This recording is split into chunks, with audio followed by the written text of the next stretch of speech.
Analisis keuangan usaha.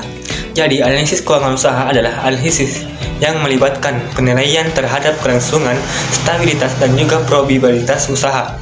Ini dilakukan melalui rasio keuangan yang diambil dari laporan keuangan. Langkah-langkahnya termasuk menentukan peluang usaha, mengantisipasi ancaman, menargetkan pasar, menghitung anggaran, merencanakan promosi, dan evaluasi bulanan.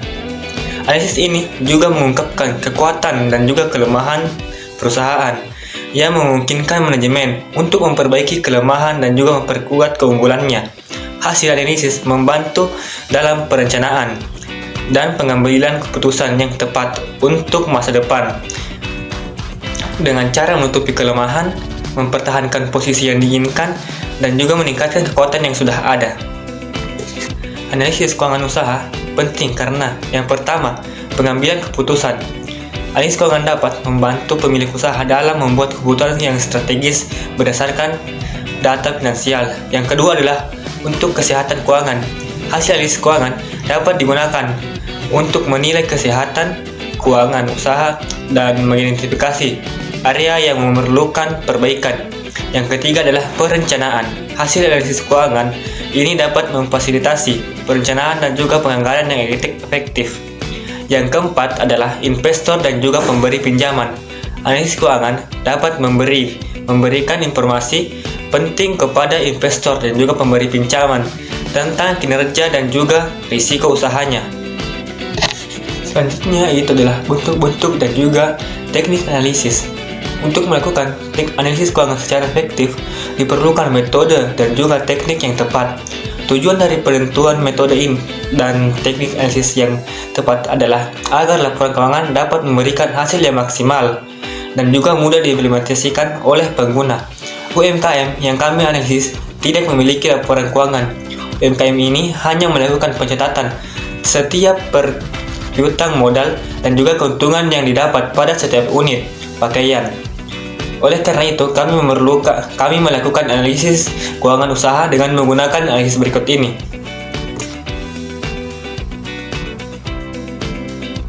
Toko Fashion Yosar merupakan jenis usaha yang bergerak di bidang penjualan pakaian atau fashion yang telah berdiri sejak tahun 2003. Toko ini berlokasi di perumahan BTN Pau Permai, Jalan Cendana nomor 21, Kabupaten Goa. Nah, toko ini merupakan salah satu area toko dalam perumahan tersebut. Pendiri toko ini bernama Haji Lutfia. Haji Lutfia adalah seorang ibu rumah tangga yang memutuskan untuk mendirikan usaha sebagai upaya untuk menambah penghasilan keluarga. Keputusan ini diambil berdasarkan keinginannya untuk memberikan kontribusi finansial tambahan yang diharapkan dapat memberikan kesejahteraan bagi keluarganya.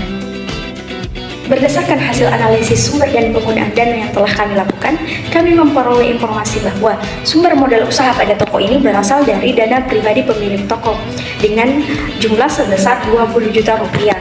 Kemudian untuk modal ini digunakan untuk membeli beberapa stok persediaan barang yang akan dijual. Nah, jumlah dari pembelian stok barang ini mencapai harga Rp13.183.000. Nah, selanjutnya kita akan menghitung berapa sisa dana yang dimiliki oleh pemilik. Nah, untuk menentukan berapa sih sisa dana modal pemilik ini, maka kita harus mengurangkan modal awal dengan HPP-nya. Nah, tadi kan modal awalnya 20 juta rupiah. Nah, untuk HPP-nya tadi sebesar Rp13.183.000. Nah, 20 juta ini akan dikurangkan dengan Rp13.183.000, kemudian menghasilkan Rp6.817.000. Analisis selanjutnya yaitu analisis break-even point atau analisis titik impas. Karena toko ini memiliki 7 macam produk, maka kami akan melakukan analisis break even point pada 7 produk ini. Nah, produk yang pertama yaitu baju dan celana. Nah, informasi yang diperlukan tertera sebagai berikut. Kemudian kita akan menghitung biaya variabel per unitnya itu didapatkan sebesar 50 unit sebesar Rp50.000 dan margin kontribusinya didapatkan sebesar Rp10.000. Nah, untuk BEP per unitnya itu maka kita akan membagi Rp60.000 dibagi dengan Rp10.000 menghasilkan 6 unit. Jadi dapat disimpulkan bahwa usaha ini harus menjual sekitaran 6 unit baju dan pakaian untuk mencapai titik impas. Selanjutnya untuk break even point pada produk daster, informasi yang diperlukan tertera sebagai berikut. Yang pertama kita akan melihat biaya variabel per unitnya itu sebesar Rp45.000 dan yang kedua yaitu margin kontribusinya didapatkan sebesar Rp15.000 dan break even point-nya itu yang didapatkan sebesar 4 unit. Jadi usaha ini perlu menjual sekitaran 4 daster untuk mencapai titik impas. Selanjutnya itu untuk break even point pada produk gamis. Informasi yang diperlukan seperti tertera pada slide berikut ini. Yang pertama kita akan menghitung biaya variabel per unitnya diperoleh sebesar Rp150.000 dan margin kontribusinya diperoleh sebesar Rp25.000. Nah, untuk break even point-nya maka kita akan membagi Rp60.000 yaitu biaya pokok, biaya tetap dibagi dengan margin kontribusi tadi sebesar Rp25.000, maka dihasilkan break even point sebesar 2,4. Karena toko ini tidak menjual pakaian sebagian, maka kita akan buatkan menjadi 3 unit pakaian untuk mencapai titik impas. Yang keempat yaitu analisis break even point pada produk mukena. Informasi yang diperlukan tertera pada slide berikut ini. Kita akan menghitung biaya variabel per unitnya didapatkan sebesar Rp175.000 dan margin kontribusinya didapatkan sebesar Rp15.000 dan break even point-nya didapatkan sebesar 4 unit. Jadi kita usaha ini atau toko ini harus menjual sekitaran 4 unit mukena untuk mencapai titik impas. Untuk produk selanjutnya yaitu jilbab. Informasi yang dibutuhkan tertera pada slide berikut ini. Nah, untuk perhitungan yang pertama itu biaya variabel per unitnya diperoleh sebesar Rp10.000, margin kontribusi per unitnya diperoleh sebesar Rp5.000 dan oleh karena itu break even point-nya diperoleh sebesar 12 unit. Jadi usaha ini perlu menjual sekitar 12 unit jilbab untuk mencapai titik impas. Selanjutnya untuk produk baju kaos anak, break even point.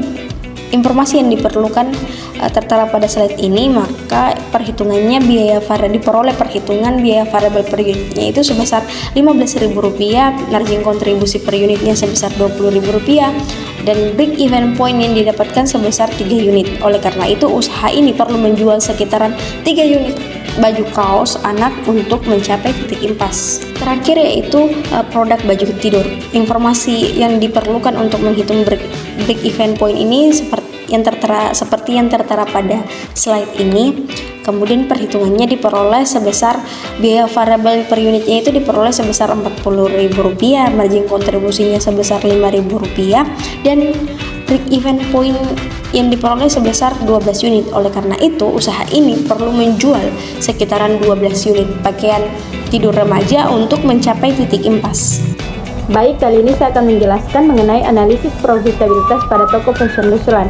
Nah, toko fashion Ruslan mendapatkan keuntungan sebesar Rp2.967.000 ketika semua produk yang didapatkan terjual dan Rp76.082.050 keuntungan untuk per unit item produk. Jumlah ini merupakan laba bersih yang diterima oleh si pemilik. Omset toko ini mencapai senilai Rp16.150.000, yaitu margin laba kotornya sama dengan pendapatan kotor biaya produksi. Untuk pendapatan kotor sendiri itu senilai Rp16.150.000 dikurang Rp13.183.000 dikali 100% sama dengan 18%. Jadi dapat disimpulkan bahwa toko ini mampu menghasilkan 18% laba kotor dari total penjualan yang diperolehnya. Margin laba bersih sama dengan laba bersih margin laba bersih sama dengan laba bersih, yaitu laba kotornya senilai Rp2.967.000 dikali 100% sama dengan Rp16.150 atau sama dengan 18%. Jadi dapat disimpulkan bahwa toko ini mampu menghasilkan sebesar 18%, artinya bahwa Rp1 yang diperoleh dari penjualan menghasilkan keuntungan sebesar 18 sen rupiah. Yang keempat adalah analisis stabilitas. Nah, kunci dasar untuk melakukan analisis usaha adalah dengan memperhatikan peluang dan risiko yang mungkin terjadi. Dilihat dari segi stabilitas keuangan, toko ini cukup stabil karena toko ini merupakan toko yang memiliki banyak pelanggan dan toko ini tidak memiliki utang sama sekali. Mereka tidak memiliki utang usaha sehingga tidak memiliki kewajiban yang akan dibayarkan setiap bulannya. Tetapi di beberapa kondisi toko ini mungkin akan mengalami penurunan pendapatan ketika pelanggan mengalami krisis ekonomi. Dapat dilihat dari segi stabilitas non-keuangan, usaha ini telah berdiri sejak 2003 dan sampai sekarang masih beroperasi. Hal ini menunjukkan bahwa toko ini mampu bertahan dan berkembang secara terus-menerus. Selain itu, lokasi yang strategis membuat usaha ini mampu menarik pelanggan baru sehingga dapat meningkatkan keberlanjutan usaha.